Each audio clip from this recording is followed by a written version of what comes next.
Hello everyone, welcome to our channel. मैं अर्चना गुप्ता। आज की इस वीडियो में एक बहुत famous English romantic poet P B Shelley की एक क्रिएशन अ लैमेंट को एक्सप्लेन करूंगी। ये पोएम मैं इंग्लिश एंड हिंदी दोनों में एक्सप्लेन करूंगी, जिससे ये आपको अच्छी तरह से समझ में आ जाए। So please subscribe the channel to get the notifications of latest uploads and press bell icon. So let's begin with the name of the poem. A lament means विलाप करना या शोक प्रकट करना. Actually, lament is a passionate expression of grief, and this poem expressing personal loss and grief of the poet. इस poem में poet दुखी होकर के विलाप करते हैं. P.B. Shelley composed this poem in the year of 1821. Though Shelley was only 28 years old at that time, yet he realized that he would not live long. He feels disappointment and failure in his life. He is feeling old and also feels that death is approaching him softly and gradually. Due to early death of his friend Keats, he also feared of a premature death, and in future his fear came true. In 1822, at the age of 29, he was drowned while sailing in a storm in the Gulf of Spezia in Italy. A Lament is one of the most pathetic poems of Shelley. ये शैली की अत्यंत दुख भरी कविताओं में से एक है. Through this poem, he shares his personal feelings. He feels that his days are numbered in this world. Poet को ऐसा लगता है कि इस संसार में उसके जीवन के कुछ ही दिन शेष हैं. He regrets that his youth and joys of life will not return to him anymore. वह इस बात पर बहुत दुखी है कि उसकी यंग एज और उसके जीवन की खुशियाँ अब लौटकर उसके पास कभी नहीं आएंगी. उसका पूरा जीवन नीरस और आनंद रहित है और वह प्रकृति के सौंदर्य का आनंद नहीं प्राप्त कर सकता. He is incapable of enjoying the beauties of the nature also. So, this is the basic idea of the poem, which will help you to understand the poem easily. Now, I am going to explain this poem in a stanza-wise manner. So, let's begin with the first stanza, and this stanza is on your screen now. O word, O life, O time, on whose last steps I climb, trembling at that where I stood before, when will return the glory of your prime? No more, oh, nevermore. These lines shows the melancholic state of mind of the poet. The first line of this stanza is full of pathos because the poet feels that he has come to an end of his life and time in this world. So here he addresses to world, life and time. ये lines poet की मानसिक संताप या उदासीनता को दर्शाती हैं. इस स्टैंजा की पहली लाइन करुणा से भरपूर है, क्योंकि कवि को ऐसा अनुभव होता है कि वह इस संसार में अपने जीवन और समय के अंतिम पड़ाव पर है. अतः वह संसार, जीवन और समय को संबोधित करते हुए कहता है, O world, O life, O time.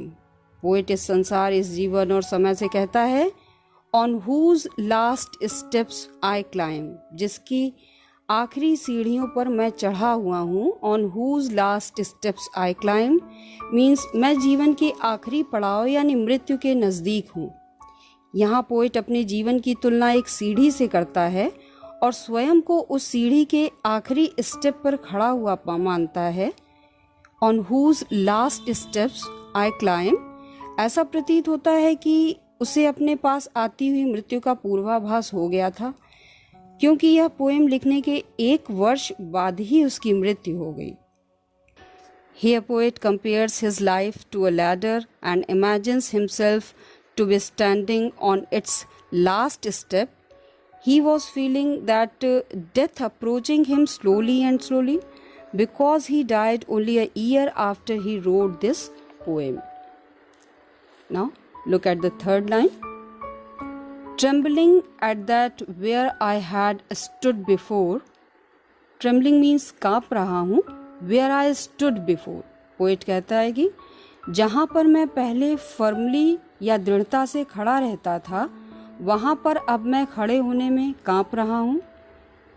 Trembling at that where I stood before.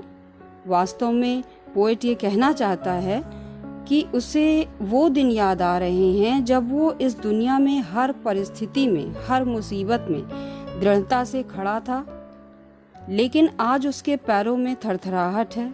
वे कांप रहे हैं जैसे बुढ़ापे में कांपते हैं, ओल्ड एज में कांपते हैं. Poet says that where I previously stood firmly, now I am trembling in standing there. Actually poet wanted to say that he remembers the time when he used to stand firmly by the side of world, but today his legs are trembling like an old person. Look at the fourth line. When will return the glory of your prime? यहाँ glory means Gaurav and prime means young age या युवावस्था है. यहाँ कवि स्वयं से ही प्रश्न करता है कि यंग एज यानी युवावस्था का वह गौरवशाली पल कब लौटेगा.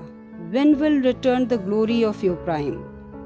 वो कॉन्फिडेंस, वो एनर्जी जो यंग एज में होती है कब लौटेगी. When will that youthful spirit return? Further poet says that no more, oh never more. अब नहीं और अब कभी नहीं. पोएट कहता है कि युवावस्था का वह समय नहीं लौटेगा और अब कभी नहीं लौटेगा. नो मोर, ओ नेवर मोर. कवि कहता है वास्तविकता तो यही है कि जीवन का आनंद अब कभी वापस नहीं आने वाला. पोएट इस बात से बहुत दुखी भी है कि उसकी युवावस्था का उत्साह और खुशियां अब कभी भी उसे वापस नहीं मिलेंगी. उसका जीवन पहले जैसा कभी नहीं होगा. Definitely, the excellent time which is gone will never come back. Here poet becomes so much disappointed that he regrets that his youthful vigor and joys of life will not return to him anymore, and his life will be like never before. Let's see the second stanza of the poem, and it is presenting on the screen so you can read it. Out of the day and night, a joy has taken flight. Fresh spring and summer and winter hoar move my faint heart with grief, but with delight. No more, oh, never more. Here poet is feeling very sad and he is unable to enjoy the beauties of nature. Now, look at the 6th and 7th lines of this stanza. Out of the day and night, a joy has taken flight. Here day and night means संपूर्ण जीवन यानी whole life है. Taken flight means अदृश्य हो गई हैं, has disappeared. यहाँ poet कहता है कि उसके दिन व रात अर्थात संपूर्ण जीवन से out of the day and night, a joy has taken flight. आनंद अदृश्य हो गया है. A joy has taken flight अर्थात उसका जीवन नीरस और आनंद रहित हो गया है. Actually, poet feels that his days and nights are dull and joyless, and the joy of his life have disappeared from his entire life. Now, let's look at the next line. Fresh spring and summer and winter ho move my faint heart with grief, but with delight.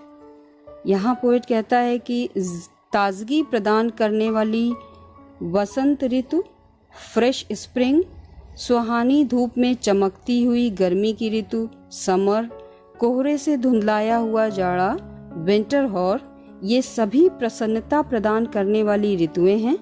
परंतु समस्त प्रकार की natural beauties या प्राकृतिक सौंदर्य move my faint heart with grief but with delight. Faint means weak, and delight means joy, उसके दुर्बल हृदय को यानी पोएट के दुर्बल हृदय को आनंद प्रदान करने के बजाय दुखी करते हैं। Move my faint heart with grief but with delight, अर्थात प्रकृति का सौंदर्य जो भूतकाल में उसे आनंद प्रदान करता था, अब वह उसके दुख और निराशा को बढ़ाता है। Poet says that all the days are full of various joys and happiness. There is blooming spring, sunny summer, and foggy winter. These all are pleasing seasons, but none of these seasons give him delight. The beauties of nature, which used to fill him with pleasure in past, now they only increases his sorrow and disappointment. In last line, poet says that no more, oh, never more. Poet कहता है कि अब नहीं और अब कभी नहीं, अब यह खुशी मुझे प्राप्त नहीं हो सकती।